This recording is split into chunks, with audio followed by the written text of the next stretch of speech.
नमस्कार, स्वागत है आपका आवाज़े ख़वातीन में। मैं हूँ रत्ना शुक्ला आनंद। आज आवाज़े ख़वातीन के मंच पर हम चर्चा कर रहे हैं एक बहुत ही महत्वपूर्ण विषय पर, जिसका ताल्लुक़ है हमारी लाइफलाइन यमुना से। जी हाँ, यमुना दिल्ली ही नहीं बल्कि हरियाणा, उत्तर प्रदेश, इन सभी जगहों से होकर निकलती है। लेकिन अब ये जो हमारी लाइफलाइन है ये बहुत अधिक प्रदूषित हो चुकी है। हर साल जब छठ पर्व होता है तो बार बार यमुना का पोल्यूशन एक बार फिर से हम सबके सामने आता है, लेकिन फिर वही ढाक के तीन पात, उसकी सफाई जो है वो नहीं हो पा रही। लेकिन एक बार फिर से इसको साफ करने का बीड़ा अब कुछ संस्थाओं ने मिलकर उठाया है। हमारे साथ द्रौपदी ड्रीम ट्रस्ट की जो फाउंडर हैं नीरा मिश्रा जी, वो हमारे साथ हैं, जिन्होंने इस बीड़ा को, इस यमुना को साफ करने का बीड़ा उठाया है। हमारे साथ हैं अनिल सूद जी, जो कि जाने माने पर्यावरणविद हैं और ख़ास तौर से ये लीगल एस्पेक्ट्स को बहुत अच्छी तरह जानते हैं पर्यावरण से संबंधित। आप दोनों मेहमानों का बहुत बहुत स्वागत है। नीरा जी थैंक यू। नीरा जी, सबसे पहले आपसे ये सवाल कि यमुना को क्लीन करने की ज़रूरत क्यों है और किस तरह से ये बहुत ज़्यादा महिलाओं और बच्चों पर इसका असर है पोल्यूटेड यमुना का?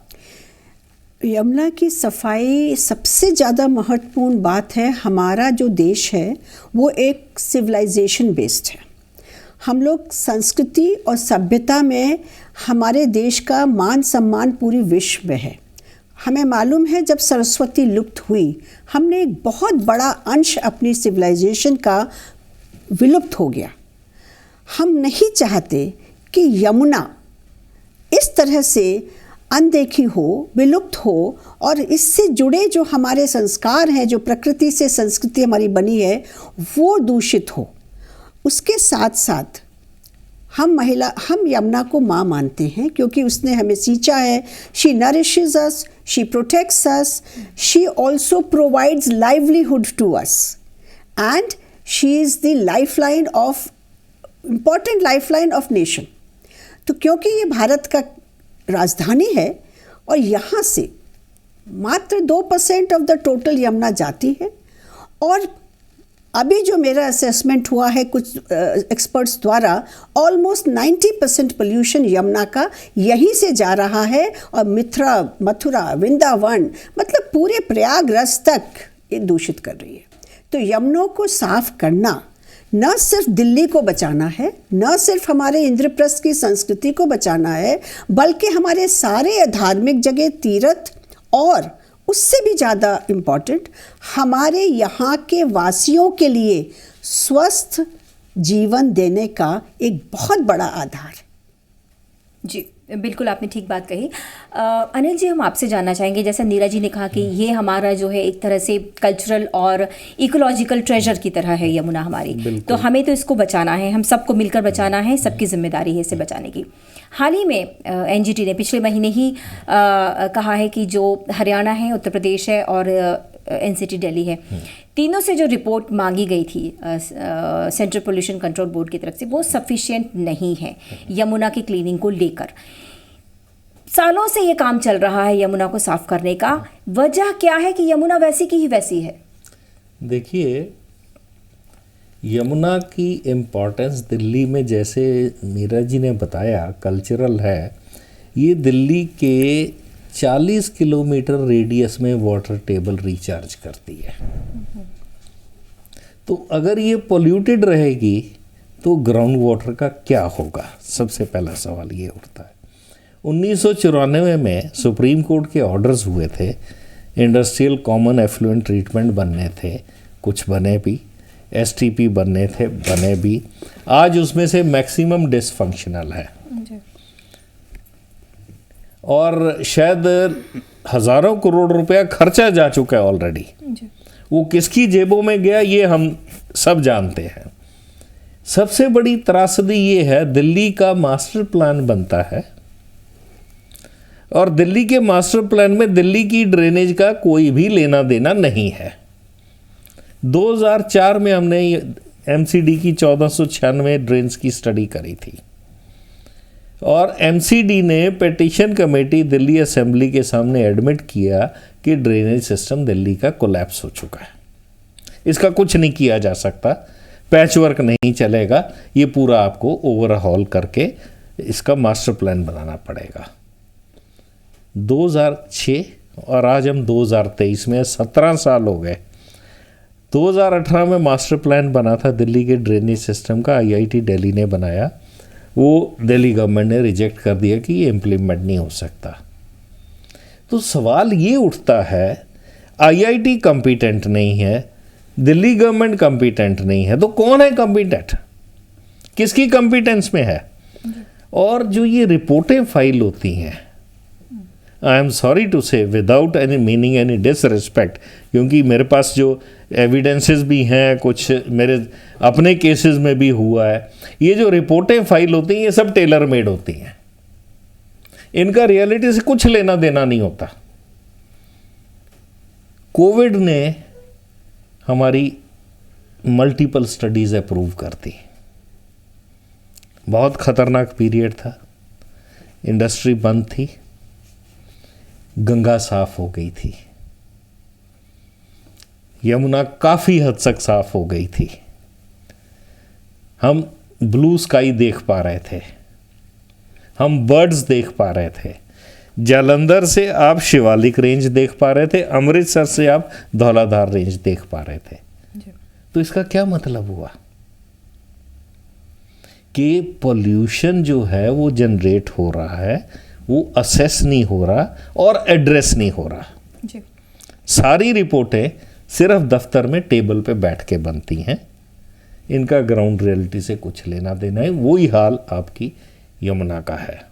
यमुना को कौन सी चीज़ें जो हैं वो प्रदूषित करती हैं, खास तौर से किन चीज़ों का योगदान है यमुना को प्रदूषित करने में? Industrial pollution, maximum is industrial. Number 2, ये जितने हमारे नाले हैं अभी तक टैप नहीं हो पाए, डोमेस्टिक वेस्ट सारा जो है untreated Yamuna, untreated water, waste water, हाँ, अनट्रीटेड वेस्ट वाटर भी यमुना में जाता है। तो जब तक आप संजीदा होके, सिंसियर होके आप अपने एसटीपी और ईटीपी नहीं फंक्शनल करेंगे और आप ड्रेन्स को टैप करके जो डोमेस्टिक वेस्ट है उसको ट्रीट करके आप यमुना में नहीं डालेंगे, यमुना साफ नहीं हो सकती। मैं आपको बड़ी क्लासिक एग्जांपल देता हूँ। फिलाडेल्फिया में स्क्विंग करके एक रिवर है, बहुत गंदी होती थी, यमुना का हाल था, यमुना जैसा हाल था उसका भी। आज उसका पानी इतना साफ है कि आप उस रिवर का बेस देख सकते हो और उस पानी को गिलास में डाल के आप पी सकते हो। कैसी हुई? सिर्फ और सिर्फ इंटरसेप्शन और water treatment and tapping of domestic waste, सिर्फ ये 3 चीजें। एक इम्पॉर्टेंट एस्पेक्ट इसमें ये है कि एक तो ये एफ्लुएंस आ रहे हैं, केमिकल्स आ रहे हैं जो उसको दूषित कर रहे हैं। दूसरा ये है कि हथनी कुंड पे ये पूरा यमुना का पानी छोड़ देते हैं। आज हम यमुना, दिल्ली में यमुना की जो बात कर रहे हैं, फ्रैंकली स्पीकिंग यहाँ यमुना नहीं है, सिर्फ नाले का पानी है, क्योंकि इन्होंने वाटर को ब्लॉक करा है। 3 जगह चला जाता है, कुछ यूपी में जाता है, कुछ हरियाणा में जाता है, कुछ दिल्ली के लिए आता है। अब कहते हैं कि दिल्ली की वाटर कंजम्पशन बहुत हाई है। अब वाटर कंजम्पशन हाई इसलिए है कि यहाँ पे मोर देन 50% ऑफ वाटर जो है, जो ड्रिंक क्लीन होकर आता है, वो वेस्ट होता है। There is no individual responsibility और अकाउंटेबिलिटी जब तक आप ऑडिट नहीं करोगे और each and every household में मीटर नहीं दोगे कि अगर तुमने 1 बूंद भी यूज़ करा तुम्हें उसका पैसा देना है, तब तक ये जो कंजम्पशन जो पानी का है वो कम नहीं होगा। और यमुना की फ्लो का जो हम वहाँ पे रोकते हैं डर के मारे कि भाई हम अगर पानी निकाल देंगे तो पीने को पानी कहाँ से आएगा। एक तो ये वाली इशू है कि हमें वाटर ऑडिट बहुत ज़रूरी है। दूसरा इम्पॉर्टेंट इशू ये है, जैसे आपने भी बताया था कि ग्राउंड लेवल हमारे पूरे देश में जो प्राचीन सिस्टम्स हैं, क्योंकि मैंने कहा हमारी संस्कृति प्रकृति से आई है और हमारी सिविलाइजेशन ने प्रकृति को समझ के बनाया गया है। तो इसमें हमारे यहाँ बाउलीज होती हैं, हमारे यहाँ कुएँ होते हैं। आप दिल्ली में जाइए, बड़ा दुख होता है कि इंद्रप्रस्थ के सामने पुराना किला है जो है इंद्रप्रस्थ के अंदर, उसको बंद कर दिया। जितने भी कुएँ हैं उनको बंद करके उसमें कूड़ा डालते हैं। आप क्यों कूड़ा डालते हो? उनको आप जाली लगा के बंद करो ताकि वाटर हमारा बेस पे जाए नीचे। बाउलियाँ आपने बंद कर दी हैं, तालाब तो खैर आपने हटाई दिए क्योंकि उसके ऊपर आपने घर बना दिए, लेकिन कुएं तो मत खराब करिए। तो एक तो हमको अपने यमुना का रिप्लेनिशमेंट के सोर्सेज जो है should also be opened up. Simultaneously water auditing बहुत बहुत इम्पॉर्टेंट है। अब आप देखिए, एक इम्पॉर्टेंट चीज़ देखिए, क्योंकि ये हमारी संस्कृति से जुड़ी है, तीर्थ है। तीर्थ का मतलब होता है नदी के तीर पे जो रथ के स्थान है। रथ हमारे यहाँ एक ज्ञान का प्रतीक होता है, भारत है ना, तो रथ एक वो होता है। तो जितने भी हमारे तीर्थ हैं या वो सब नदी के तीर पे हैं। तो यहाँ से दूषित होते होते वो मथुरा और वृंदावन को भी दूषित कर रही है। अब आप देखिए कि हम पूजा करते हैं, हमसे किसी ने कहा आप यमुना के तीर पे आरती शुरू करो। मैंने कहा आरती मैं नल्ला की कैसे कर सकती हूँ, मुझे तो यमुना का जल चाहिए। उनसे कहो यमुना का जल छोड़े, मैं रोज आरती करूँगी। तो ये जो जल जा रहा है मथुरा तक, इतनी रोने वाली स्थिति हो रही है कि वहाँ के लोग उस जल से कृष्ण भगवान की पूजा करते हैं, उस जल से वो स्नान करते हैं, उस जल से वो तर्पण करते हैं। और वो कहते हैं कि हम तो बस आंख बंद करके कहते हैं माँ यमुना तुम जल्दी आओ और अपने आप को साफ करो, क्योंकि भारतवासी तो हमको भूल गए जी। तो इतनी बुरी स्थिति में है हम लोग। जब तक हम वाटर मैनेजमेंट नहीं करेंगे, एक होलिस्टिक चीज़ नहीं बनाएंगे, river side management is beautification of reverse is also an important aspect. देखिए हमारे यहाँ गुजरात में कितनी सुंदर हो गई रिवर, है ना, तो यहाँ क्यों नहीं है? अच्छा घाट, यमुना के कोई घाट ही नहीं है, मतलब यमुना के रिवर साइड है, बट ताज्जुब की बात है हमारे भारत की राजधानी में ऐसा कोई घाट नहीं है जहाँ पे हम यमुना की आरती भी कर सकें। राजघाट को भी इन्होंने पोल्यूट कर दिया है जी। तो बिल्कुल आपने बिल्कुल ठीक कहा। अनिल जी, जिस तरह से नीरा जी की संस्था है Draupadi Dream Trust, Inner Wheel, Awaaz Khawateen, हम सब मिलकर ये हमारे यमुना जिसमें सबको शामिल कर रहे हैं, लोगों को जागृत करने का एक तरीका है कि आप सबकी, हम सबकी इंडिविजुअल रिस्पॉन्सिबिलिटी है इसमें। चूँकि यमुना के आसपास जो इंडस्ट्रीज़ हैं, छोटी छोटी इंडस्ट्रीज़ हैं, टेक्सटाइल इंडस्ट्री है या इलेक्ट्रोप्लेटिंग का काम होता है, या फिर और जो दूसरी छोटी छोटी चीज़ें हैं, स्लॉटर हाउसेज है, ये सब जो है वो यमुना को पोल्यूट करते हैं। इसके अलावा जो लोग गंदगी फेंकते हैं पुल से ऊपर से, वो तो अलग चीज़ें हैं, लेकिन जो सबसे ज़्यादा है कि अनट्रीटेड जो वाटर जाता है वहाँ पे, या फिर इंडस्ट्रियल वेस्ट जाता है, ये तो एक बड़ा उसमें कारण है पोल्यूशन का, और मेजर कारण 90% वही है। इस पर क्यों नहीं रोक लग पा रही? क्योंकि कई बार जो है वो कई रिपोर्ट्स आई, टेरी की रिपोर्ट आई, नीरी की रिपोर्ट आई, यहाँ तक कि शिकागो की एक संस्था है जिसने अपनी एक रिपोर्ट दी, उन्होंने कहा कि हैवी मेटल्स खासतौर से लेड बहुत ज़्यादा है और इसकी वजह से यमुना के आसपास रहने वाले जो लोग हैं उनको गैस्ट्रिक प्रॉब्लम्स बहुत ज़्यादा है, डायरिया की दिक्कत है और स्किन डिजीजेज बहुत ज़्यादा है। तो आप ये समझिए कि जो आसपास रहने वाले लोग हैं, यमुना किनारे रहने वाले लोग हैं, वो तो सीधे सीधे प्रभावित हो रहे हैं, जिनको उससे आजीविका मिलती थी वो भी प्रभावित हो रहे हैं। तो ये एक हर तरह से, मतलब इसका काफ़ी बहुत ज़्यादा इसका बड़ा दायरा है, छोटा दायरा नहीं है, हर कोई इससे प्रभावित है। क्यों नहीं हम साफ कर पा रहे हैं? फिर से हम वही सवाल बार बार हम लेकर आ रहे हैं। मैं आपके साथ एक बड़ी छोटी सी एग्जांपल शेयर करता हूँ। बचपन में हम लोग मैं सब्जी लेने जाता था जी, तो दुकान में मूली उठा के भी मैं खा सकता था, शलगम भी उठा के खा जाता था, गाजर भी खा जाता था, क्योंकि उन दिनों में सब्जी जो थी खेतों में ट्यूबवेल में धुल के आती थी। बिल्कुल। आज हम जाते हैं नोएडा की तरफ तो कितनी सब्जी की दुकानें हैं वहाँ पे, वो सारी यमुना बेड पे ही है, सारी ग्रोथ सारी यमुना बेड पे ही है जी। क्या आप वो खा सकते हैं? जी, मैं तो उसी से संबंधित आपसे सवाल करना चाह रही हूँ कि एनजीटी ने रोक लगाई हुई है एडिबल्स के ऊपर कि वहाँ पर आप ऐसी चीज़ें नहीं उगा सकते क्योंकि हैवी मेटल्स है। इसके बावजूद भी अभी उसकी पालना नहीं हो रही है, सालों हो गए इसको देखते हुए। आपसे बिल्कुल सहमत हूँ। अदालतें आदेश करती हैं, इम्प्लीमेंट स्टेट ब्यूरोक्रेसी को करना होता है, और स्टेट ब्यूरोक्रेसी आज की डेट में कोई भी स्टेट ले लो आप, इट्स कोमाटोस। इनको ऑर्डर से कुछ लेना देना नहीं है। इन्होंने ले दे के अच्छा रिपोर्ट फाइल कर रही है, you can by any report from any institute today. Even IIT Roorkee ने अभी हाल ही में मेरे एक मैटर में सुप्रीम कोर्ट में रिपोर्ट फाइल करी है कुतब गोल्फ कोर्स की 5 वाटर बॉडीज की, वो रिपोर्ट पढ़ के मेरे को इतना रोना आया कि अगर आईआईटी रुड़की का ये हाल है तो I can't blame other ordinary institutions. इसीलिए हम इन्होंने किया क्या है, ये सारे सेंटर ऑफ एक्सेलेंस जो बन गए हैं ना, they have become centre of bargaining and manipulation, and rightly said manipulation. ये जितनी रिपोर्ट्स हैं ये सब टेलर मेड हैं, और इसमें सारे जो है जब एक्शन लेने की बारी आती है ब्यूरोक्रेसी के ऊपर, तो आई एम सॉरी टू से सबके हाथ पांव फूल जाते हैं, क्योंकि वो इस तरह से बनाई जाती है रिपोर्ट कि दे आर नॉट डूएबल। नहीं, मैं कुछ और बात कह रहा हूँ। प्रूव हो गया रिकॉर्ड के ऊपर कि there is a negligence, prove हो गया रिकॉर्ड के ऊपर देयर इज केयरलेसनेस, प्रूव हो गया रिकॉर्ड के ऊपर कि yes whatever petitioner has said is correct. तो जब आपने एक्शन लेना है एरिंग ऑफिशियल्स के ऊपर, तो आप एक्शन क्यों नहीं लेते? आप पिटिशन क्यों डिस्पोज ऑफ कर देते हो? Directing petitioner to come back again. क्या पिटिशनर या समाज सेवी किसी का नौकर है?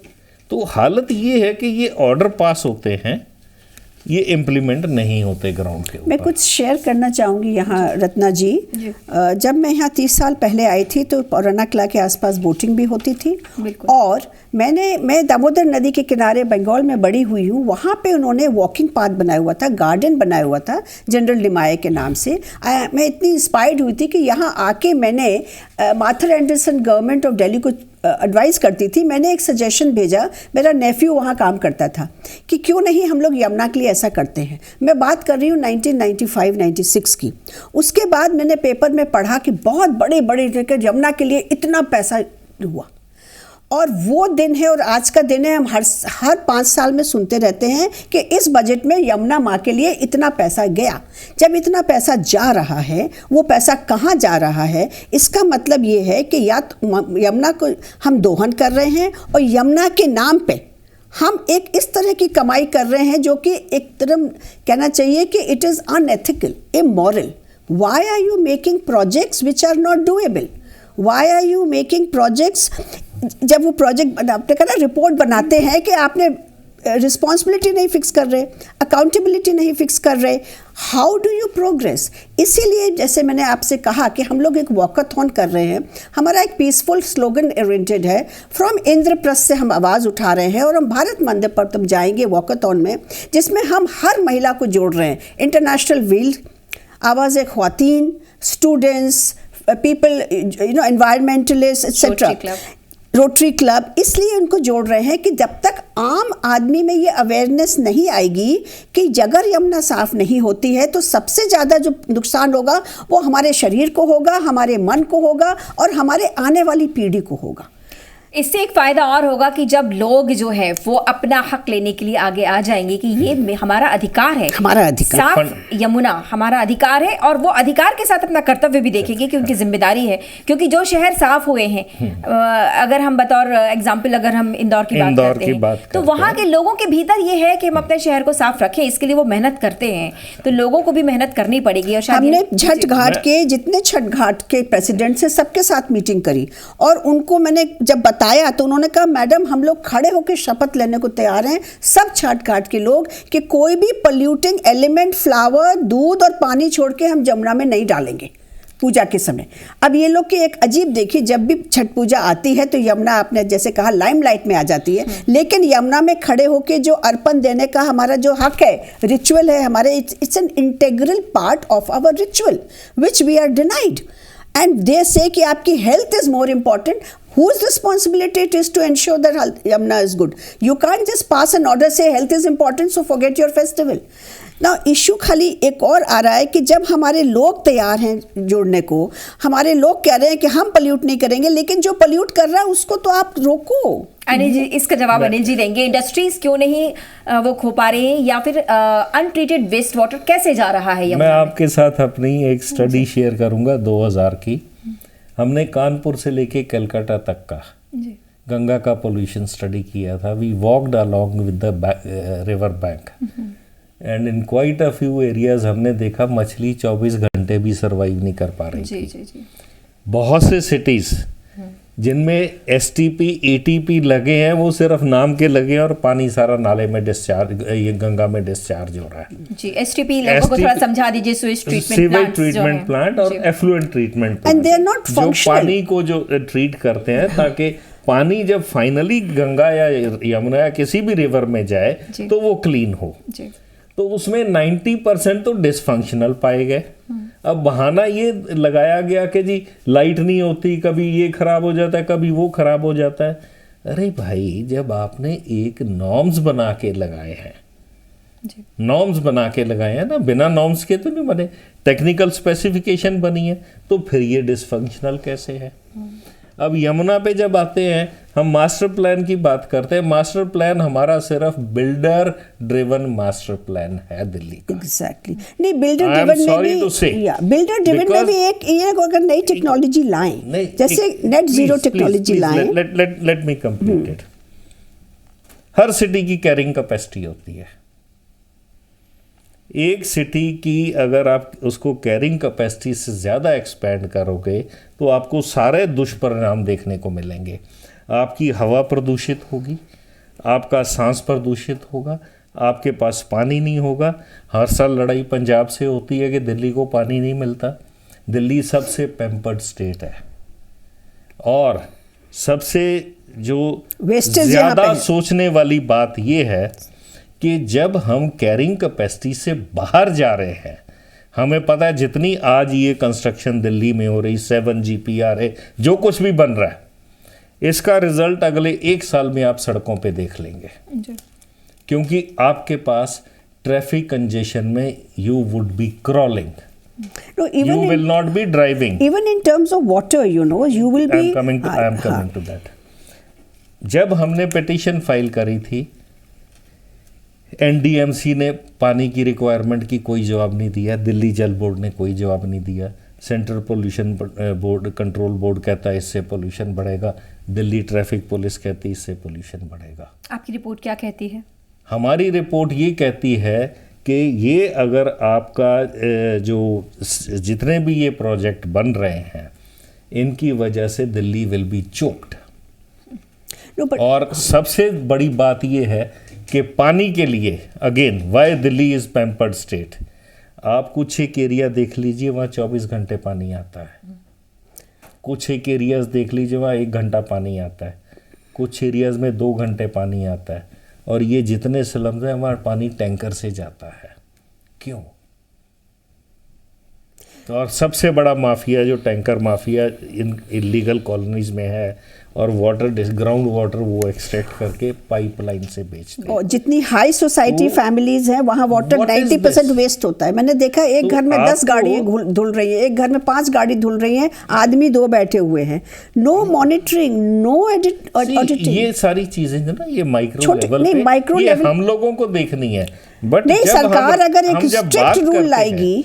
देखिए लॉ जो बनते हैं, किताबों में जो लॉ बनता है, No, if they make it compulsory metering of See. every household. It's already metered. No, it is not metered. The colonies are not metered. Please जब तक हम अकाउंटेबिलिटी, इंसेंटिवाइजेशन एंड पनिशमेंट की पॉलिसी नहीं लाएंगे government में, काम करने वाले को इंसेंटिवाइज करो, नहीं करने वाले को पनिश करो, तब तक ये सुधार नहीं हो सकता।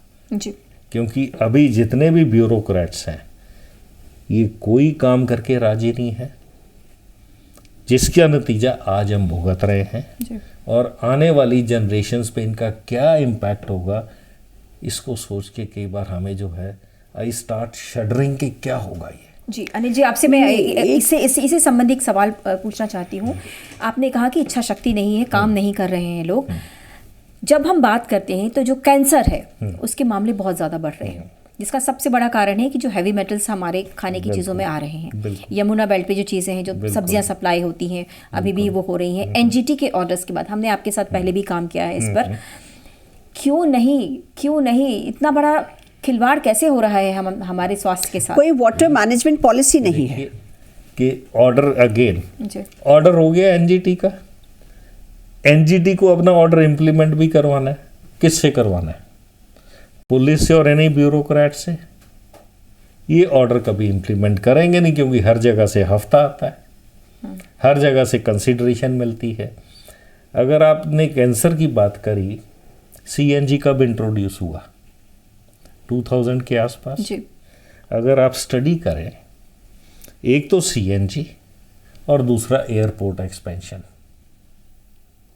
ये दो चीज़ों का डेडली कॉम्बिनेशन जो हुआ है, इससे कैंसर के केसेस इतने बड़े हैं, क्योंकि सीएनजी के जो फाइन पार्टिकल्स हैं, नैनो पार्टिकल्स रादर, वो बॉडी के अंदर से फ्लश आउट नहीं हो सकते। So those are causing cancer. ये पहले स्टडीज अब नेट पे अवेलेबल थी, एक बार हमने जब ये इशू रेज किया तो सारी स्टडीज गायब हो गई। जी, ये इशू उठा था, मुझे याद है। ठीक है जी। एयरपोर्ट का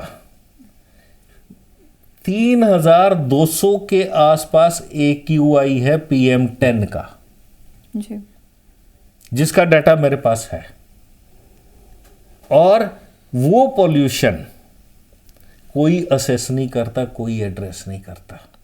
अनिल जी, बाकी देशों में किस तरह से होता है? बाकी देशों में आप देखेंगे, अगर वर्ल्ड वाइड अगर आप देखेंगे, सबसे पहले सीएनजी आपको सिवाय हिंदुस्तान के कहीं नहीं मिलेगी। हिंदुस्तान एक ऐसा देश है जहाँ पे कोर्ट ने डिसाइड कर लिया जी सीएनजी पे फ्लीट कर दो, आपको और कंट्रीज में ऐसा नहीं मिलेगा। ठीक है, हमारे यहाँ जो है टेक्नोक्रेट्स, जजेस भी टेक्नोक्रेट्स बन जाते हैं। ठीक, बाकी देशों में आप अगर आप देखेंगे 666 एयरपोर्ट है शायद वर्ल्ड वाइड, और उनमें से 455 में नाइट कर्फ्यू, उसमें छोटे छोटे कंट्रीज भी हैं। क्यों है नाइट कर्फ्यू? एक तो नॉइस पोल्यूशन से रिलीफ, दूसरा मदर नेचर को रेस्पाइट देना, रिसेस देना।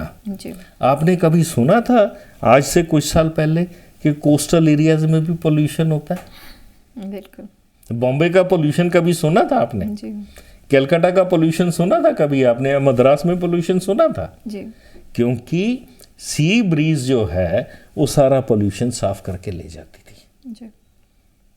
और सबसे बड़ा एक जो है, मैं आपको आज, I am sure you will be shocked, जो आपकी मैरी टाइम इंडस्ट्री है उसका पोल्यूशन दिल्ली तक आता है। अच्छा। शिपिंग इंडस्ट्री का पोल्यूशन दिल्ली तक आता है, जिसको आज तक कोई असेस नहीं कर रहा। तो हम जो नेशनल लेवल पे स्कीम बनाते हैं, जो हमारी टीवी माइक पे दिखाई देती हैं, जो लोग अनाउंस करते हैं कि हम ये कर रहे हैं, ये सब ड्रामेबाजी है। जी। I think we should come down to the water aspect and Yamuna aspect now. And there are very important 2-3 things which the government needs to implement immediately.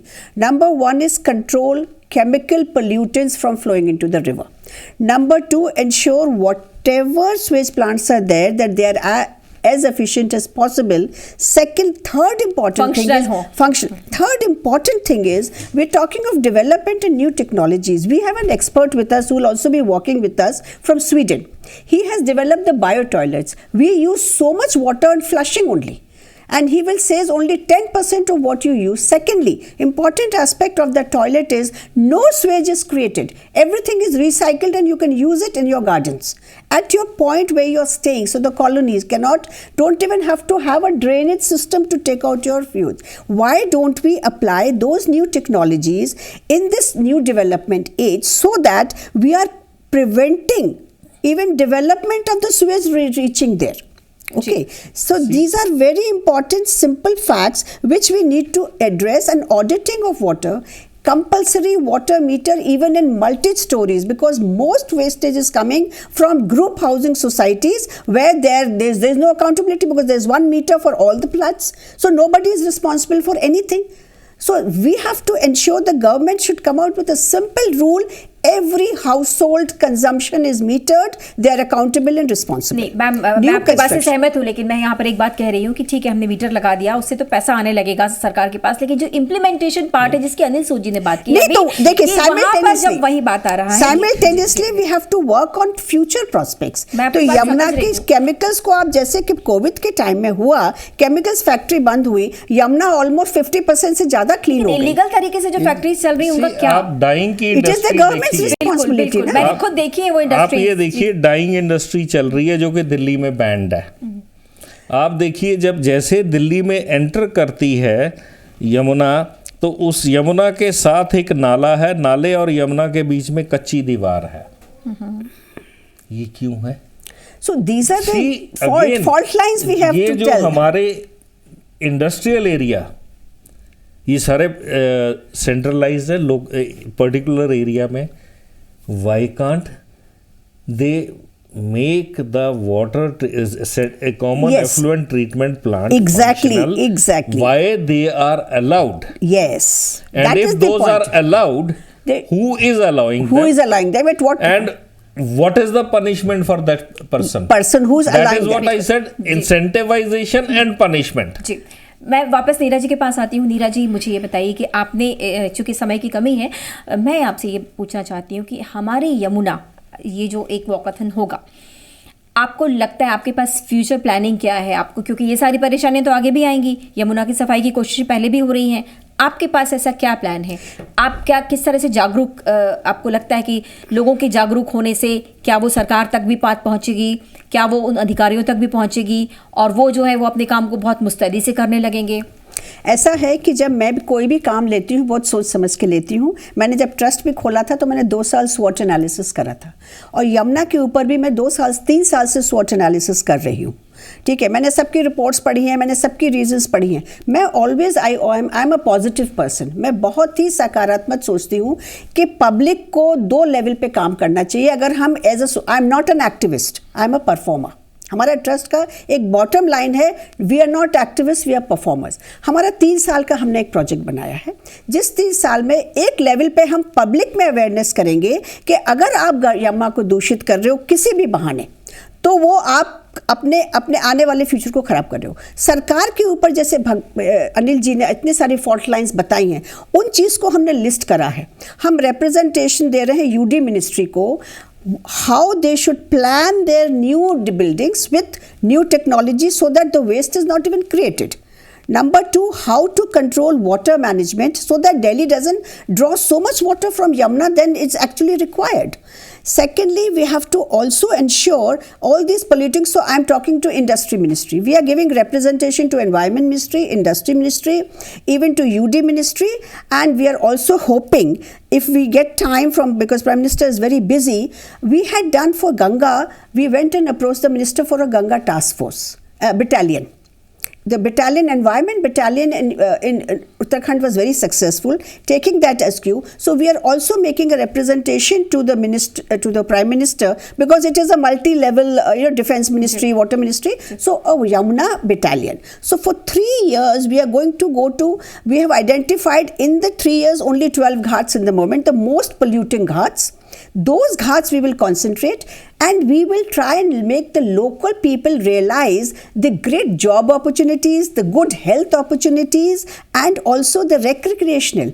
भाई यमुना में आदमी स्विमिंग करता था, तैरता था, नाव चलाते थे, और एक फिशिंग करते थे। जो वातावरण बनता है वो आपकी पूरी जिंदगी के में एक उत्साह लाता है। हमारा तो देश ही पर्वों का देश है, तो क्यों ना हम यमुना पर्व मनाएंगे, और उसके लिए हम 2 लेवल पे, एक सरकार के लेवल पे एडवोकेसी और एक आम आदमी के लेवल पे awareness. So it's a 2 program based on all this research and based on my 30 years experience in Delhi कि किस तरह से, जो भैया कह रहे हैं बिल्कुल अनिल जी सही कह रहे हैं। आपकी तरफ से कोई सुझाव जल्दी से? एक मेरी तरफ से सुझाव यही रहेगा कि ब्यूरोक्रेट्स को इन्वॉल्व करिए आप साथ में।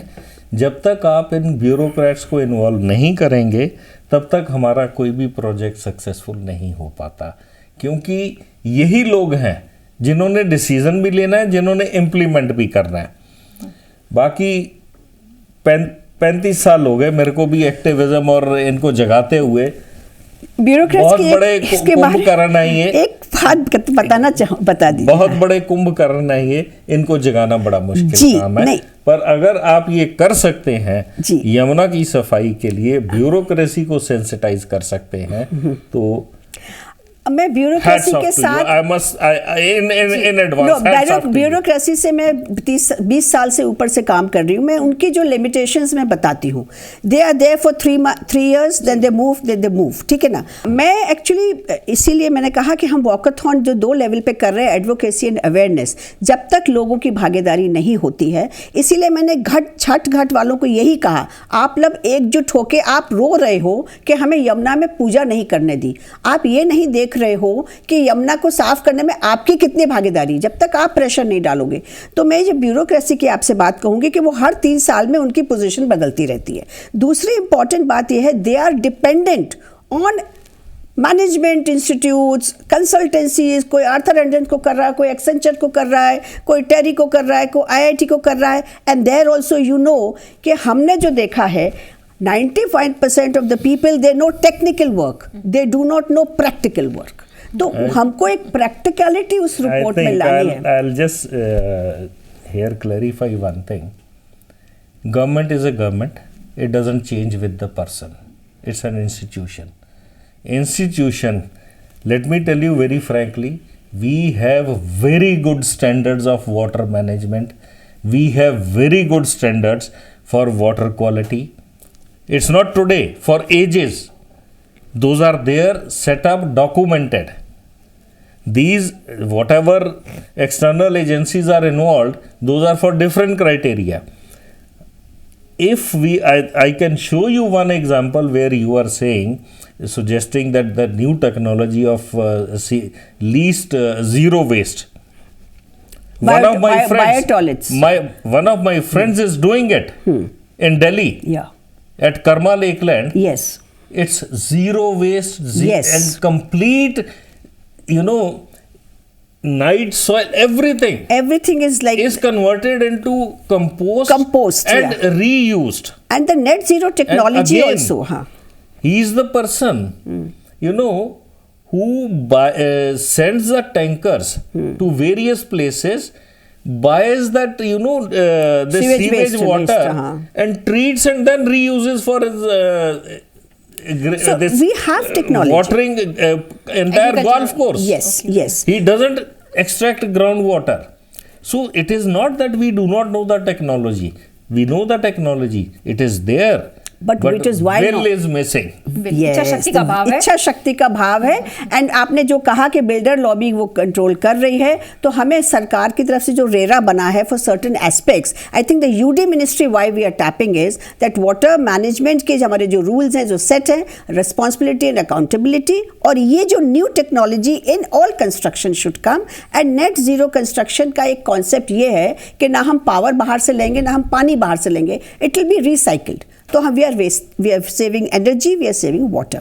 सो आई थिंक लोगों की भागीदारी बहुत बहुत इंपॉर्टेंट है। जब तक वो मिलके आवाज़ नहीं उठाएंगे, हर RWA को आवाज़ उठानी है, हर ये छठ घाट के प्रेसिडेंट को आवाज़ उठानी है, हर उस आदमी को आवाज़ उठानी है जो पीड़ित हो रहा है इस दूषित यमुना से, और जो अपने यमुना के प्रति जो भाव है वो प्रकट नहीं कर पा रहा है, यमुना तीर जाके बैठ के एक यमुना की आरती नहीं कर पा रहा है। एक हमने कॉन्सेप्ट जो है अगेन जो सक्सेसफुल है दिल्ली में अभी भी, run off water, strong water drain सारी सीवेज में कनेक्ट हो गई।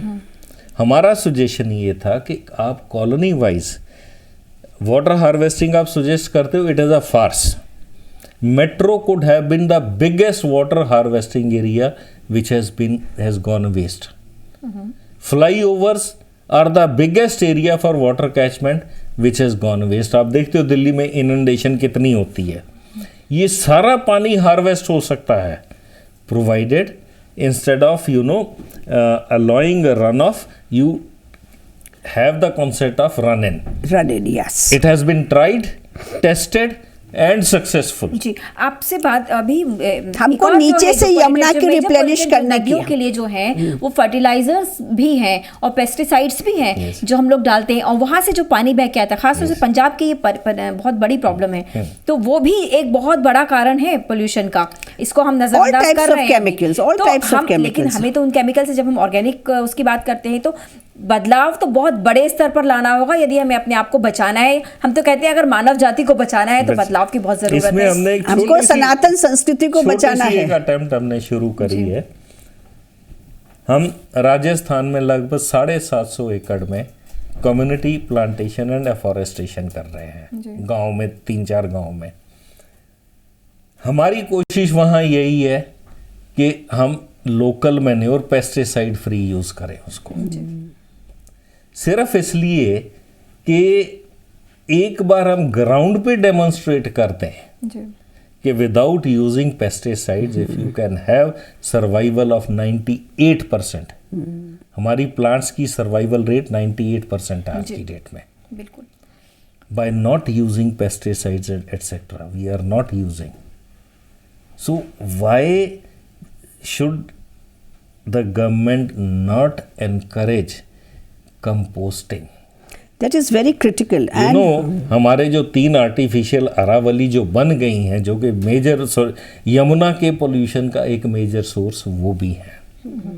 तो ये अगर आप सिटी की प्लानिंग करते, आप कंपोस्टिंग करते, तो ये आर्टिफिशियल अरावली नहीं होती है। एक चीज़ और इम्पॉर्टेंट है जो हमको वैदिक टेक्नोलॉजी से सीखनी चाहिए। वी हैव वैदिक technologies for everything, it's very विज्ञान।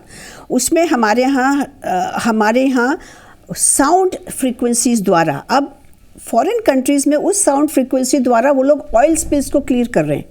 We already have that technology, वैदिक टेक्नोलॉजी के साउंड फ्रीक्वेंसी द्वारा, मंत्र द्वारा हम कोई भी जगह की पोल्यूटेंट्स को ख़त्म कर सकते हैं। So we can start doing यजनास नियर द रिवर, जैसे कि पुणे में उन्होंने प्लांट्स के ऊपर करा है, बहुत सक्सेसफुल हुआ है। Plant life has become very fruitful, so we should start this aspect also, exploring traditional systems of keeping a clean environment and water.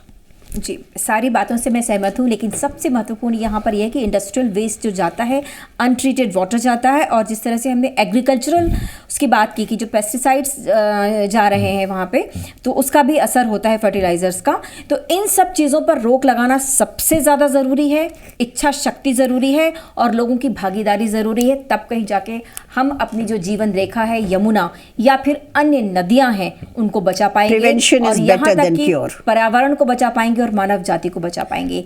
काम बहुत है, लेकिन लोगों का जागरूक होना ज़रूरी है और साथ ही साथ सरकार का साथ देना ज़रूरी है हम सब पर, क्योंकि इसका असर पड़ता है। और आप सभी जानते हैं कि पर्यावरण में जो बदलाव होता है या कुछ भी होता है तो उसका सबसे ज़्यादा असर महिलाओं पर और बच्चों पर प्रत्यक्ष या परोक्ष रूप से पड़ता है।